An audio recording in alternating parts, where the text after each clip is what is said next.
Hi friends, పని నుండి వేరే ఊరికైతే వెళ్ళా ఫ్రెండ్స్.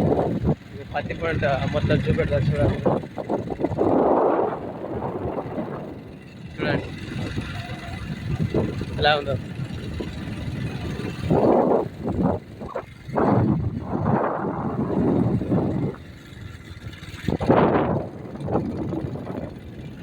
ఎలా ఉంది ఫ్రెండ్స్ పత్తి పంటలు? ఏమీ లేదు ఫ్రెండ్స్, మొత్తం కథం. చూడండి, కాయ ఖరాబు, అన్నీ ఖరాబు, పందులు ఉన్నాయి, అన్నీ దొక్కుతున్నాయి ఫ్రెండ్స్. ఇటు కూడా ఖరాబ్ చేసినాయి పందులు మొత్తం పత్తినంతా. చూడండి ఫ్రెండ్స్,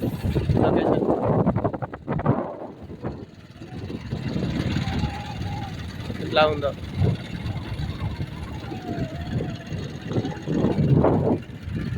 నచ్చినట్టయితే కామెంట్ అండ్ లైక్ అయితే ఖచ్చితంగా చేయండి ఫ్రెండ్స్.